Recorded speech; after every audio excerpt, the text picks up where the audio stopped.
The Rachel Maddow Show starts right now. Good evening, Rachel. Good evening, Ed. Thank you. And thanks to you at home for staying with us for the next hour. Tell me if this reminds you of anything.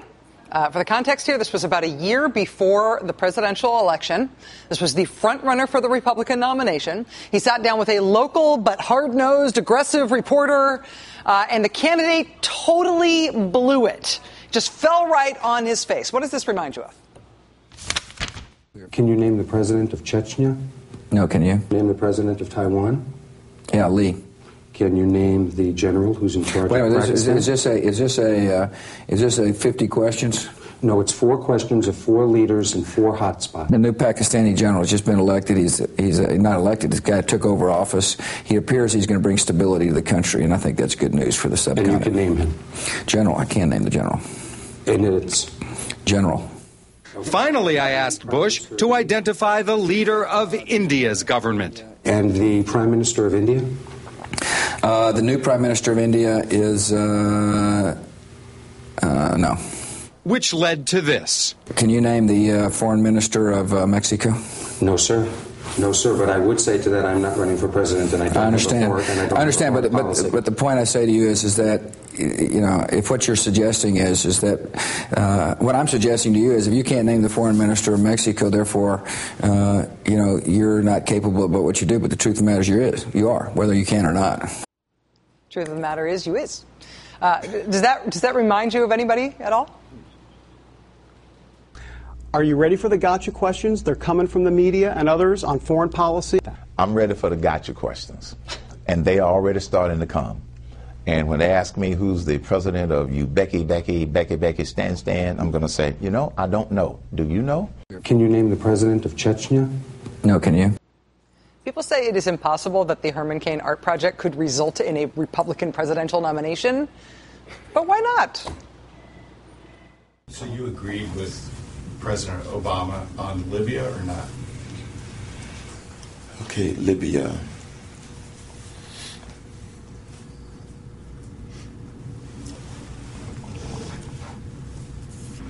I do not agree with the way he handled it for the following reason.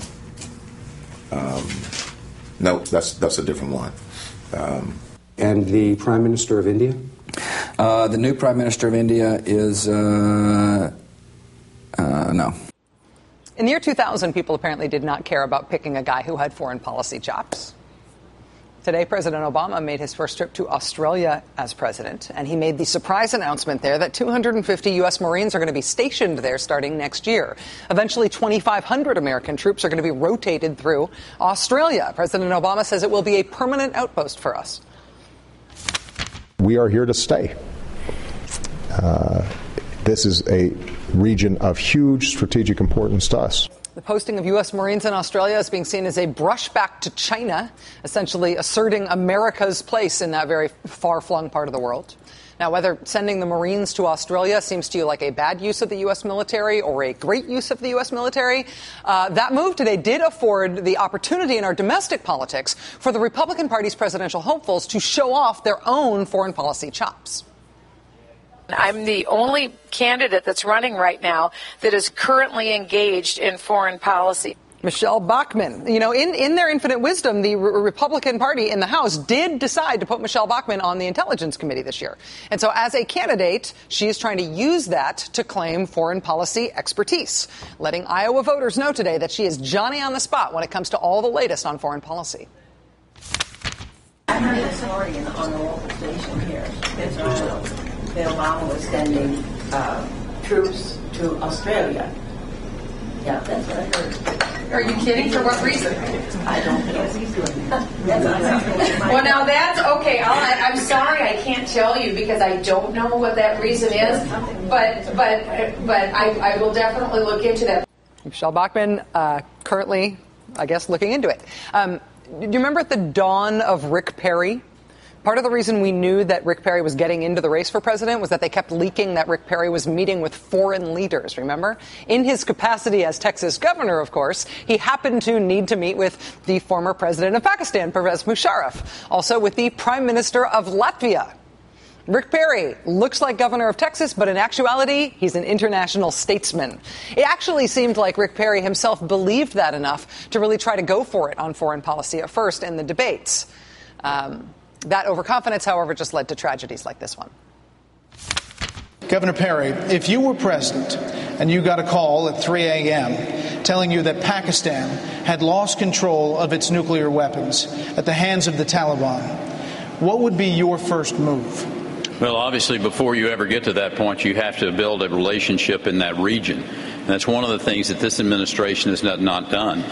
Yesterday, we found out through Admiral Mullen that Haqqani has been involved with, and that's the terrorist group directly associated with the Pakistani country. So to have a relationship with India, to make sure that India knows that they are an ally of the United States. For instance, when we had the opportunity to sell India the upgraded F-16s, we chose not to do that.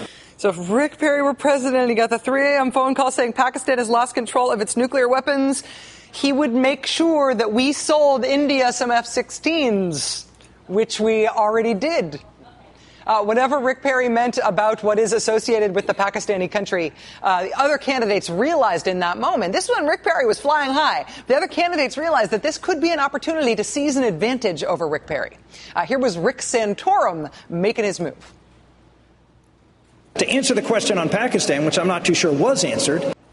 Rick Santorum here, very excited. He's going in on Rick Perry, because Rick Perry didn't make any sense on Pakistan. So you can see Rick Santorum has come up with his own answer on this, and he's going to hit a home run where Rick Perry has just struck out. You can see the gleam in his eye. He's super excited. He's going in. We should be establishing relationships in Pakistan with allies of ours, folks like relationships with President Musharraf, who we had in the past, with others in that country. So if in fact something like that would occur, we could work in concert to make sure that coup could be overturned and make sure that those nuclear weapons do not fall into those hands. Rick Santorum, therefore, saying that if he got the call at 3 a.m. that Pakistan has lost control of its nukes, he would call the former president of Pakistan, President Musharraf, the former, I think, who's now in Texas now, meeting with guys like Rick Perry. Rick Santorum, when he was in the Senate, was on the Intelligence Committee. Michelle Bachmann is still on the Intelligence Committee, which is amazing. Rick Perry did apparently have some fixer hook him up with a meeting with the Prime Minister of Latvia and Pervez Musharraf. These guys have tried to develop some expertise on foreign policy. It is just not really working out this year. Yes. Do you view China as a potential military threat to the United States? Yes, they're a military threat. They've indicated that they're trying to develop nuclear capability. For the record, China is not trying to develop nuclear capability. They have had nuclear weapons since 1964.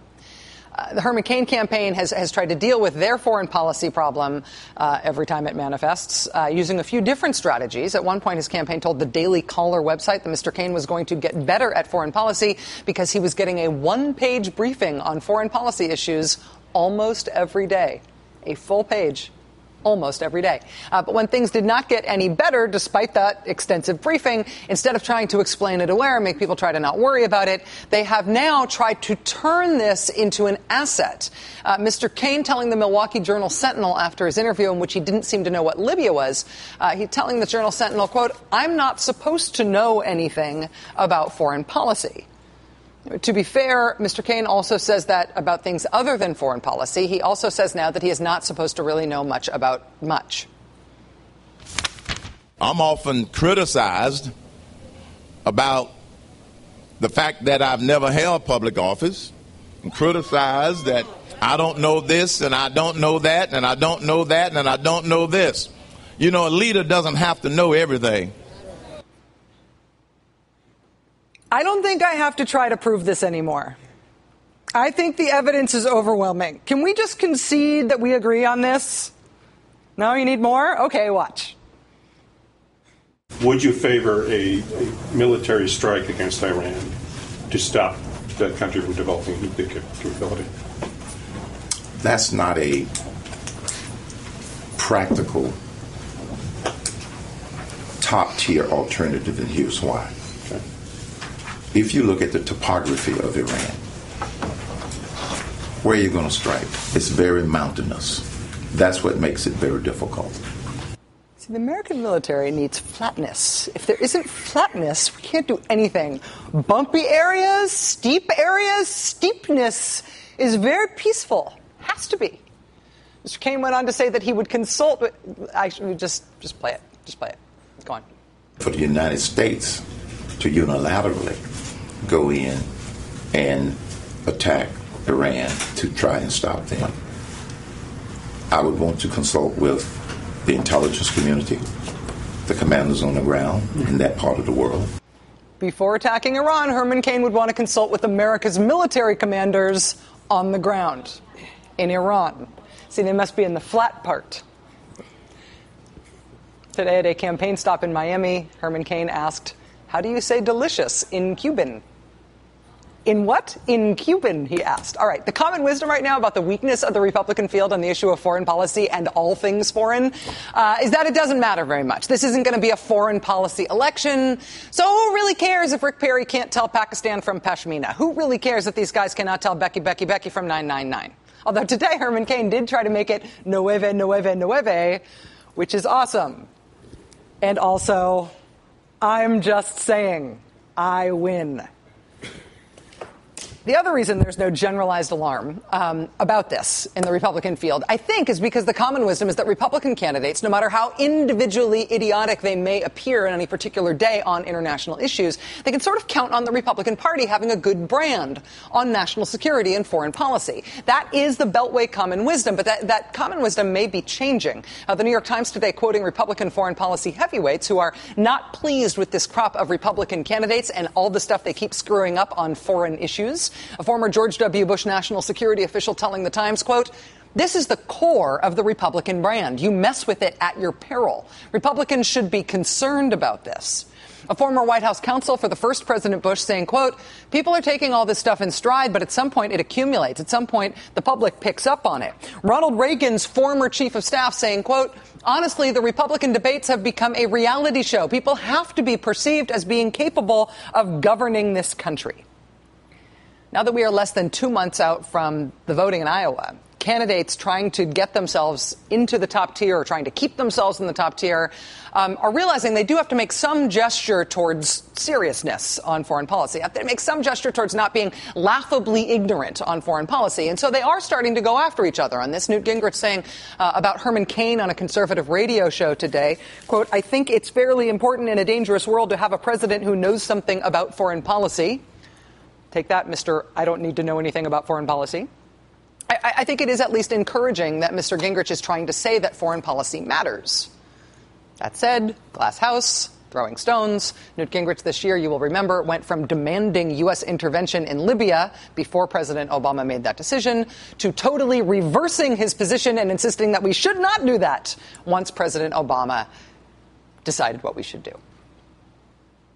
What would you do about Libya? Exercise a no-fly zone this evening. Communicate to the Libyan military that Gaddafi was gone. This is a moment to get rid of him. Do it. Get it over with. I would not have intervened. I think there were a lot of other ways to affect Gaddafi. I would not have used American and European forces. Newt Gingrich is trying to sound like the serious guy on foreign policy, but like all of the other Republican candidates this year, he has not exactly distinguished himself on this. In order to seem like a serious candidate, you have to seem like you can handle some basics of foreign policy. That's why it's important for the likely nominee, Mitt Romney, to seem serious on this issue as well. But Mitt Romney, it turns out, for all his perceived seriousness, is just as bad as the rest of them on basic foreign policy issues. ABC News recently adding up all of Mitt Romney's positions on the issue just of Libya. They ended up with a grand total of 5. First, it was that President Obama didn't act fast enough. Then Mitt Romney decided that he would go totally silent on the issue. No comment at all. Then Mr. Romney argued that Mr. Obama was being too aggressive in Libya. Then Mitt Romney cheered Mr. Obama's aggressiveness after Gaddafi was toppled. And then finally, Mitt Romney returned to one of his original positions, which is that President Obama didn't act fast enough. The response so far to anybody who might question whether or not Mitt Romney knows anything about foreign policy, he's never worked in foreign policy in his life, the response from the Republican establishment is essentially, don't worry. He's surrounding himself with a great foreign policy team. That's what they said about George W. Bush, too. In the case of Mitt Romney, though, the great foreign policy team that Mitt Romney is loading up with are foreign policy advisors from the last Republican administration, which would be the administration of George W. Bush. Because if there's one thing the American people think of when they want to be comforted about foreign policy expertise, naturally it's the administration of George W. Bush. Can you name the president of Chechnya? No, can you? And the prime minister of India? The new prime minister of India is no. No. Joining us now is Pulitzer Prize-winning columnist for The Washington Post and MSNBC political analyst Gene Robinson. Gene, I'm sorry about the banner. The banner is great. I want to stop saying it, so I figured I would just show it instead. We've talked about this before. I am down with your theory. I'm with you on this. It's true. It has to be an art project. You can borrow the banner if you need it. It's getting a little old, but never mind. The art project or the assertion? No, the art project. Yeah, it's making... foreign policy is supposed to be a big political strength for the Republican Party, broadly speaking. Mm-hmm.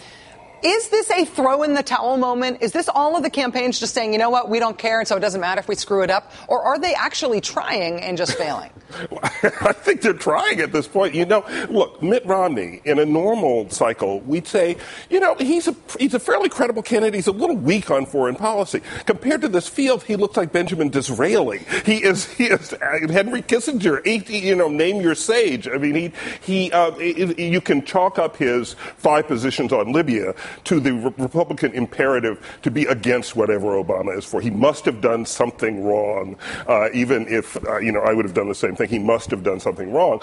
And maybe this is just wishful thinking that Romney is not a total foreign policy idiot, because, frankly, the rest of them sound like foreign policy idiots. He's been rated on the curve. Yeah. Once Republicans do pick a candidate and they want their nominee, if only for the sake of the party, to not look disqualified on foreign policy, how do they do that? I mean, what George W. Bush did, everybody thought, that performance made an impact in 1999. It was about this time in the campaign, in the 2000 presidential campaign. And the way that the Republican establishment reassured everybody is they said, don't worry, people like Dick Cheney and his dad's advisors will be around, and they're grown-ups.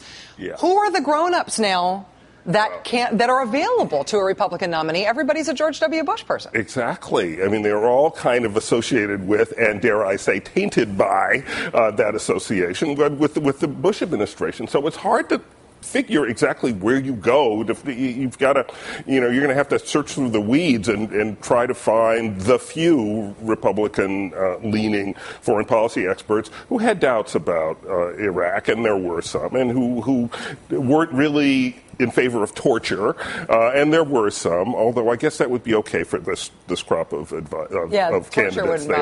Torture is very popular, apparently. Is there an opening for Ron Paul? And I ask that seriously. Ron Paul, perking up in the polls right now in Iowa. He has a very distinctive foreign policy vision. He's a Pat Buchanan-esque isolationist. Something that clear from any one of these candidates, and it's seemingly informed on the issue more than any of these guys at least seem to be.